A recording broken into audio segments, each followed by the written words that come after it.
Hello viewers, স্বাগতম জনাইছো M coverage YouTube channel লৈ ভিউয়াৰ্স আপুনি বাৰু জানে নে আপুনি হাসি মাৰোতে কি কাম কৰিব নোৱাৰে নাইবা আপুনি জানে নে একেছৰে 47 টা দাঁত আপুনি কাৰ হৰুৱাব পাৰিব নাইবা আপুনি জানে নে যে আপুনি দিনটোৰ কোনছোৱা সময়ত 1 সেন্টিমিটাৰ বেছি দীঘল হৈ পৰে যদি এনেকুৱা ধৰণৰ আমোদজনক তথ্যৰ বিষয়ে জানিব বিচাৰিছে তেনে হলে আমাৰ এই ভিডিওটো শেষলৈকে চাই থাকিব কিয়নো এনেকুৱা ধৰণৰ 10 টা ইন্টাৰেষ্টিং ফেক্টৰ বিষয়ে আমি আমাৰ আজিৰ এই ভিডিওত আলোচনা কৰিবলৈ আগবাঢ়িছো গতিকে আশা কৰো ভিডিওটো শেষলৈকে চাই থাকিব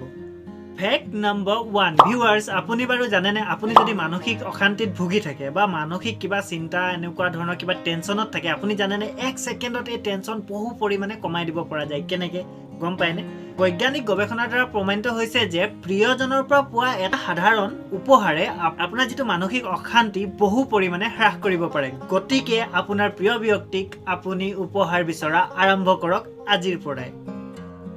ফেক্ট নাম্বাৰ 2 এই ফেক্টটো খুবে ইন্টাৰেষ্টিং ভিউয়াৰ্স আপোনাক যদি এটা প্ৰশ্ন কৰা হয় যে আপুনি নিজে যেটো সপোন দেখে ৰাতি হোৱা পিছত যেটো সপোন দেখে সেই সপোনৰ মান অংশ মনত থাকে আপুনি হয়তো কব গুটে সপোনটোৱে মনত থাকে কিন্তু এটো একেবাৰে মিছা কথা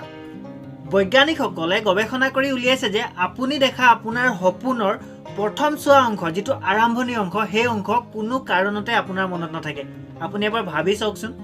হয় নে নহয় বাৰু কথাটো আপুনি যেটো সপোন দেখিছিলে কোৰ পৰা হঠাৎ আৰম্ভ হল কেনেকৈ আৰম্ভ হল এই কথা আপোনাৰ মনত নপৰে হয় নে নহয় এটো এটা ইন্টাৰেষ্টিং ফেক্ট কমেন্ট কৰি জনাবচোন ভিউয়াৰ্স সেলফি আমি সকলোৱে তুলো কিন্তু আপুনি জানে নে যে পৃথিৱীৰ প্ৰথমটো সেলফি কোনে লৈছিল পৃথিৱীৰ প্ৰথমটো সেলফি লৈছিল ৰবাৰ্ট কাৰ্নলিয়ছে তেখেতৰ এই সেলফিটো লওঁতে 3 মিনিট সময় লাগিছিল অৰ্থাৎ মানে বহুত বেছি সময় লাগিছিল ন তেতিয়া সাগে প্ৰচেছৰ বিলাক ইমান হেভি হয়তো নাছিলে ফেক্ট নাম্বাৰ 4 ভিউয়াৰ্স আপোনাৰ বাৰু মনত কেতিয়াবা প্ৰশ্ন হয় নেকি আমাৰ পৃথিৱীত যিমান মানুহ আছে সেই গুটে মানুহখিনিক এক লগ লগাই যদি ওজন কৰা হয় তাৰ ওজন কিমান হ'ব হয়তো হেয়া কোনে ওজন কৰিও চোৱা নাই আৰু আমি নেজানো কিন্তু বৈজ্ঞানিকসকলে এটা কথা প্ৰমাণ কৰিছে যে এই পৃথিৱীত মানুহৰ যিমান জনসংখ্যা আছে গুটে মানুহখিনিক তুলাচনীৰ এফালে আৰু এই পৃথিৱীত যিমান পৰুৱা আছে সেই গুটে পৰুৱাখিনিক যদি তুলাচনীৰ এফালে তোলা হয় অৰ্থাৎ ডগাপালাৰ ইফালে ৰখা হয় তেতিয়ালে দুইটাৰে ওজন সমান হ'ব কি আচৰিত ন পৰুৱা জনসংখ্যা সাকে আমাতকে 1000 গুণ বেছি আছে হেতু কাৰণে ইমানখিনি মানুহটো ওয়েটৰ ডিফাৰেন্সটো আহিয়ে যাব ন ভিউয়াৰ্স আপোনাক হয়তো হৰুতে মা দেউতাই বা উছৰ সুপুৰিয়াই কোনবাই কৈছিল তোৰ একেছৰে 32 টা দাঁত হৰাই দিম বুলি হয় না নহয় কিন্তু আপুনি তেতিয়া কৈছিল যে মোৰ গাখীৰ খোৱা দাঁত দুটা গজাই নাই গতিকে 32 টা কেনেকৈ হ'ব কিন্তু আপুনি জানে নে আপুনি এখন পৃথিৱীতে এনেকুৱা এবিধ প্ৰাণী আছে যাৰ একেছৰে আপুনি 46 টা দাঁত 46 টা দাঁত হৰুৱাই পেলাব পাৰে আপোনাৰ হয়তো মনত প্ৰশ্ন হৈছে এইবিধকো কোনবিধ প্ৰাণী এবিধ প্ৰাণী হৈছে আমাৰ সকলোৰে চিৰ পৰিচিত আৰু আমাক আটাইতকৈ বেছি আমনি দিয়া প্ৰাণী যাৰ নামে হৈছে মহ মানে কোনাই যে উৰি ফুৰে যে আমাৰ তেজ পি খায় সেই তাৰে কথা কৈ আছো মহ দেখিব নোৱাৰো মহৰ মুখৰ অংশ চোৱা মহৰ যেটো মুখৰ অংশ হুৰডাল বা তাৰ যিডাল ষ্ট্ৰ মানে যিডাল আপোনাৰ গাত ষ্ট্ৰ ভৰাই পিনি তেজ হুই খায় হেডালক হেনো বৈজ্ঞানিকসকলৰ ভাষাত প্ৰবসিস বুলি কয় প্ৰবসিস কি ধুনীয়া নাম দি দিছে ফেক্ট নাম্বাৰ 6 ভিউয়াৰ্স মহৰ কথা যেহেতু আগৰ ফেক্টত আমি কলোৱে গতিকে এই 6 নম্বৰ ফেক্টটো মহৰ ওপৰতে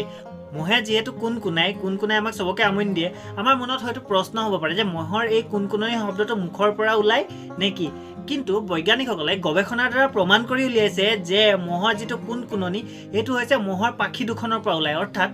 মহে পাখি দুখন পাৰ সেকেন্ডত 300 বাৰৰ পৰা 600 বাৰৰ ভিতৰত লৰাই কি স্পিড ন এটো স্পিডত যদি মানুহে হাত দুখন লৰাব পৰা হেতেন একেছৰে কিমান মানুহ পৰি গল হেতেন ভিউয়াৰ্স আপুনি বাৰু জানে নে যে আমি এটা বয়সৰ পিছত আমাৰ শৰীৰৰ যেটো বাঢ়ন ক্ষমতা হেতু নাইকিয়া হৈ যায় কিন্তু এটা ইন্টাৰেষ্টিং কথা আপুনি জানি হয়তো আচৰিত হ'ব যে আপুনি আবেলিৰ তুলনাত ৰাতিপুৱাৰ সময়ছোৱাত 1 সেন্টিমিটাৰ বেছি দীঘল হৈ থাকে কি এটা ইন্টাৰেষ্টিং ফেক্ট নহয় নে বাৰু কিন্তু ইয়াৰ লগতে মই এখাৰ কথা জয়েন কৰি দিব বিচাৰো যে আপুনি তেতিয়াহলে ৰাতিপুৱা সময়ত জোতা দোকানত গৈ জোতা নিকিনিব বা কাপোৰৰ দোকানত গৈ কাপোৰ নিকিনিব নহলে একদম এক্সাক্ট একুৰেট ফিটিং হয়তো নেপাব পাৰে 1 সেন্টিমিটাৰৰ হিন্দেৰিটো হ'বই হেয়া 100% ফেক্ট নাম্বাৰ 8 ভিউয়াৰ্স আপুনি যদি ফ্ৰিজত গৰম পানী আৰু ঠাণ্ডা পানী বেলেগে ফ্ৰিজিং হ'বলৈ দিয়ে বা বৰফ বনিবলৈ তাত থৈ দিয়ে তেনেহলে আপুনি জানে নে কোনটো পানী অৰ্থাৎ গৰম পানী বা ঠাণ্ডা পানী কোনটো আগত বৰফলৈ ৰূপান্তৰিত হ'ব এটো আপুনি প্ৰমাণ কৰি চাবচোন প্ৰথমতে গৰম পানীহে বৰফলৈ ৰূপান্তৰিত হ'ব কি আচৰিত কথা নহয় নে বাৰু ফেক্ট নাম্বাৰ 9 ভিউৱাৰ্ছ আপোনালোকৰ ঘৰত যদি মিক্সি আছে আৰু মিক্সিৰ ব্লেড যদি ভুটা হৈ গৈছে অৰ্থাৎ ইয়াৰ ধাৰ কমি গৈছে আপোনাৰ গৃহিণীয়ে কমপ্লেইন দিছে নেকি বা আপোনাৰ মায়ে কমপ্লেইন দিছে নেকি যে মিক্সিটোৰ ব্লেড ভুটা হৈ গ'ল এতিয়া এই ভালকে কাম নকৰে কিন্তু আপোনাক মই এটা ট্ৰিক জনাব খুজিছো যাৰ সহায়ত আপুনি কোনো মেকানিকৰ দোকানলৈ নোযোৱাকৈ বা কোনো সাৰ্ভিস চেণ্টাৰলৈ নোযোৱাকৈ মিক্সিৰ ব্লেডৰ ধাৰ আপুনি বঢ়াই দিব পাৰিব জানেনে এয়া কেনেকৈ সম্ভৱ মিক্সিৰ যেটো আপোনাৰ জাৰ হয় তাত আপুনি কি কৰিব নিমখ অকমান দি মিক্সিৰ জাৰটো চলাই দিব অটোমেটিক ইয়াৰ ধাৰ বাঢ়ি গুচি যাব ভিউৱাৰ্ছ আপুনি মই তেখেত সকলোৱে লাইফত এদিন নহয় এদিন হাসি মাৰি পাইছে কিন্তু আপুনি মন কৰিছেনে ভিউৱাৰ্ছ যে হাসি মাৰা অৱস্থাত হাসি মাৰি থকা অৱস্থাত আপুনি যিমানে ইচ্ছা কৰক যিমানে চেষ্টা নকৰক চকু জুৰি কেতিয়াও মেলি ৰাখিব নোৱাৰে লাগিলে আপোনাৰ মুখৰ আগত ৰজা মহাৰজা জুনে নাথাকক চকু মেলি আপুনি হাসিয়াব নোৱাৰে গতিকে এটো 10 নম্বৰ ফেক্টটো হয়নে আটাইতকৈ বেছি ইন্টাৰেষ্টিং ফেক্ট তলত কমেন্ট কৰি জনাবলৈ একেবাৰে নাপাহৰিব আৰু ভিউৱাৰ্ছ যদি আপোনালোকে আমাৰ এই ভিডিওটো চাই ভাল পালে তেনেহলে লাইক শেয়াৰ কমেন্ট কৰাৰ লগতে চেনেলটো সাবস্ক্ৰাইব কৰিবলৈ একেবাৰে নাপাহৰিব কিয়নো সাবস্ক্ৰাইব কৰাটো আপোনালোকৰ বাবে একেবাৰে ফ্ৰী হয় কিন্তু আমাৰ বাবে আটাইতকৈ বেছি প্ৰেৰণাদায়ক হয় ধন্যবাদ